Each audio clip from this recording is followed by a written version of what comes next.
Well, thank you, Kathy. To get this economy moving again, we have to can't take a have chance healthcare on you reform, we anymore. have to have tax Can't provide reform, but we also have to relieve our small businesses and entrepreneurs of the regulatory burden.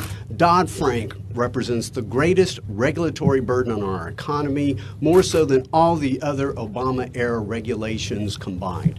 And that's why it's so critical that tomorrow the House passes the Financial Choice Act. Dodd-Frank broke all of its promises. It said it would lift the economy. Instead, we're stuck in the slowest, weakest recovery in the post-war era. It said that it would end too big to fail, but instead, cynically, it codified it into law with the Taxpayer Bailout Fund. It said it would stabilize our economy, make it more secure, but instead the big banks are bigger, the small banks are fewer. Our corporate bond markets are seeing historic levels of illiquidity and volatility. It said, they promised us that it would help the consumers. Yet free checking at banks has been cut in half. Bank fees are up. Mortgages are more difficult to come by. They cost hundreds more dollars to close. But there is a better way. Economic growth for all, bank bailouts for none. It's the Financial Choice Act. It simply tells banks that if you will purchase the equivalent of a privately financed insurance policy against failure, something known as a 10% simple leverage ratio, we'll give you a Dodd-Frank off-ramp. We will replace complexity with simplicity. We will replace bailouts with bankruptcy for large financial institutions. We will throw a needed life preserver to our community banks and credit unions because entrepreneurship is at a generational low in America. It takes small banks and small credit unions to lend to small businesses, again, the job engine of America. The Financial Choice Act cannot get passed soon enough. So once again, hardworking Americans who haven't seen a pay increase since Dodd-Frank was enacted can see their American dream realized yet again.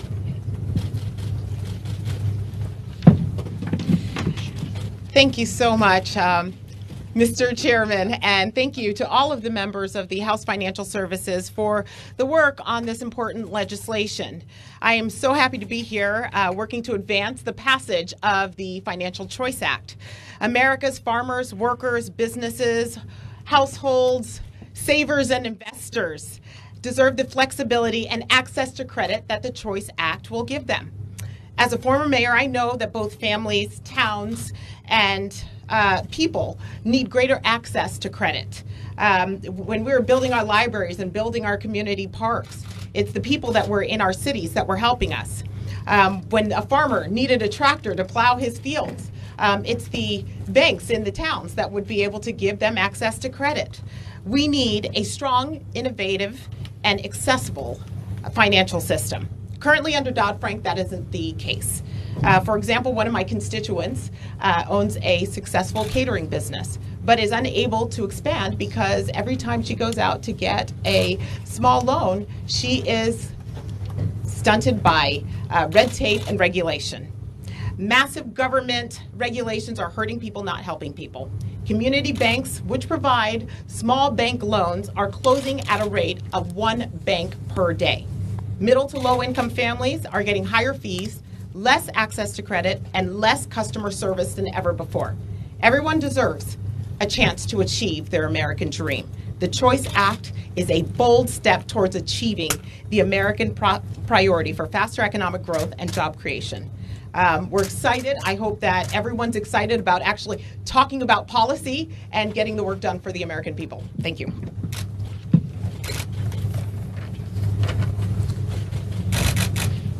You know, the whole focus of this administration and this Congress is jobs in action. If we just look at the quorum report on the first 100 days of this Congress, goes through and looks and analyzes back to George H.W. Bush's Congress and forward. The number of bills passed in the first 100 days, this Congress, the 115th, has passed the most at 103. That allowed when analyzing based upon the presidencies in the first 100 days of the number of bills that were signed. President Barack Obama was able to sign 15. President Trump was able to sign 30. And we continue that work this week. The Choice Act. A recent senator came forward and said Dodd-Frank imposed more regulation on business than any other law passed during the Obama administration combined. In doing so, approximately 1,900 banks, many of which were community financial institutions, have disappeared. If the community banks disappear, capital disappears. If capital disappears, small business, jobs creation disappears as well. But what if you are an American and you weren't creating a new business? Has Dodd-Frank regulation imposed and harmed you? As the chairman stated, 75% of banks used to offer free checking before Dodd-Frank became law. In 2016, that was down to 36%. Everyone has been harmed by this legislation. I want to credit Chairman Hensarling. He has taken the time to study. He has taken the time to work to protect the taxpayer, so no longer will there be a bailout, secure the institutions, and at the same time create jobs. No easy feat, not easy to accomplish, but he's going to be able to move it this week on the floor. Just another one of the goals that we had set if we were able to achieve the majority again, and we're keeping our promise. Tomorrow, the House is going to take strong action in passing the Financial Choice Act to provide relief for families who are suffering under the failures of Dodd-Frank. As Chairman Hensarling and Mia Love talked about, you can just see in every one of our communities how Dodd-Frank has been devastating family businesses, the ability for small businesses to get loans, the fact that a local community bank closes every single day because of the unworkable, devastating regulations of Dodd-Frank. The law has failed miserably, and it's made it harder for families to get free checking. It's made it harder for first-time home buyers to get that first loan. It's made it more expensive for them to get that first loan if they're able to maneuver through the red tape and mountains of regulations of Dodd-Frank. And what it's done to small business lending has been devastating. Again, increasing the costs of small business loans, and in many cases denying small businesses that ability to get a first-time loan. So we are taking real strong action to provide that relief with the Financial Choice Act, and I appreciate the work that Chairman Hensarling and his committee did to get this bill in a position where we can bring it to the floor tomorrow, have a strong vote, and send it over to the Senate where hopefully they'll follow suit and provide that relief for families in our local communities who are struggling under the weight of a failed law. Unfortunately, when we talk about failed laws, there are so many of them out there, and this week, we just heard more news about the failures of Obamacare. You just saw in Ohio where Anthem is pulling out of the entire healthcare marketplace in that state. And a new report came out showing just how devastating Obamacare has been at raising costs for families across the country. Over 100% increases, literally doubling premiums for families since Obamacare passed till today. In my home state, Louisiana, it's been even worse, where average premium increases have been over 120% because of the failures of the law. Luckily, we passed a bill through the House to provide relief from Obamacare for families. I know the Senate's working to get to a point where they can provide similar relief by passing their bill, and we encourage them to keep doing the work that they're doing to get a bill to President Trump's desk. Morning. Morning. It's nice to see the expanded media presence in the Capitol this week here to cover our Financial Choice Act. Over the past 5 months, we have spent a lot of time and a lot of effort reforming our regulatory policy at the federal government. That is because it is very, very important. It's vital to creating good-paying jobs and getting back to real economic growth. And it's also because we promised the American people this is what we would do if we got control of government, if we won this election. We see the Financial Choice Act as the crown jewel of this effort. This legislation comes to the rescue of Main Street America. The Dodd-Frank Act. The Dodd-Frank Act has had a lot of bad consequences for our economy, but most of all in the small communities across our country. Community banks are going out of business because they cannot deal with the costly and the countless rules. Look, so many of us represent middle America. Big businesses can get loans in big cities from big banks, but everybody else doesn't get their money that way.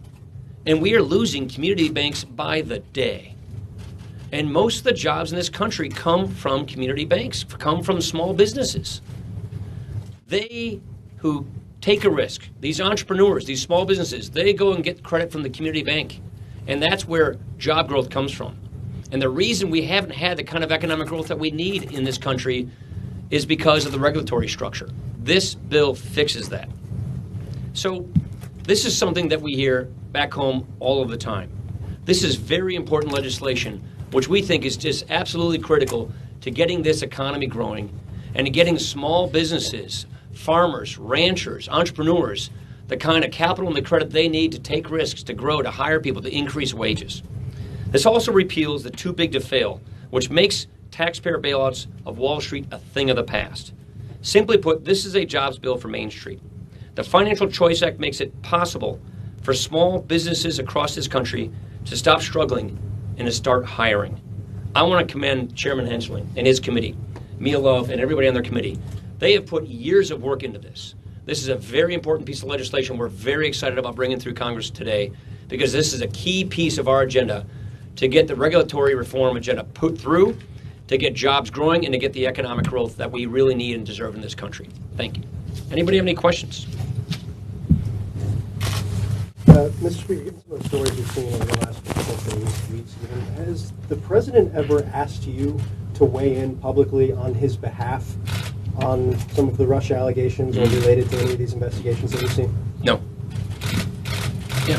I wanted to ask about the debt ceiling and when Congress will address that. Secretary Mnuchin had said that it needed to be sooner rather than later, and also to see if the president had told you in your meeting yesterday who's in charge of addressing the debt ceiling. Yeah. So and we're when going Congress will get to it. to address the debt ceiling before we hit the debt ceiling. That's When will that be? yeah, before it hits. So naturally, the Treasury Secretary should be in charge of the debt limit, because it's the Treasury Secretary who runs the numbers, who runs the levers that control the flow of us paying our debts. So the Treasury Secretary is and should always be the person in charge of debt limit negotiations, debt limit legislation. So that's a natural thing. Every Treasury Secretary is in charge of that. Clearly, the Treasury Secretary wants us to do it earlier than later. That's what every Treasury Secretary says and should be saying. We're going to work with them on this. We're having long, ongoing conversations with our members about how to address this, and we'll address it before we hit the debt limit. Rachel. I know you said you're still discussing how you're going to raise the debt ceiling, but just on principle, do you support raising the debt ceiling? I'm not gonna negotiate with myself and the media. We're gonna have these kinds of conversations with our members and find the best way forward. We'll come up with a solution. Are you ready to rely on them, though, in your contract? I'm not going to get into it because I'm not foreclosing any option at this time. We're having those kinds of conversations, not with just our members, but with Democrats and with the other side of the Capitol Rotunda over in the Senate. Last Yeah, question. Christina. Do you support the president's stance encouraging other Middle Eastern countries to put pressure on Qatar, given the size of the U.S. military base there and its importance in the region? No, I've been to Qatar a number of times. I've been to the military base there. It's very important for us. But I do think that we should put some pressure on Qatar because Qatar has, I think they can improve their foreign policy. Let's just put it that way.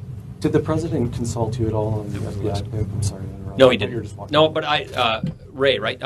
Seems I don't know the guy, but I've looked at his resume. He seems like the right perfect. He seems like to me he's the perfect kind of person.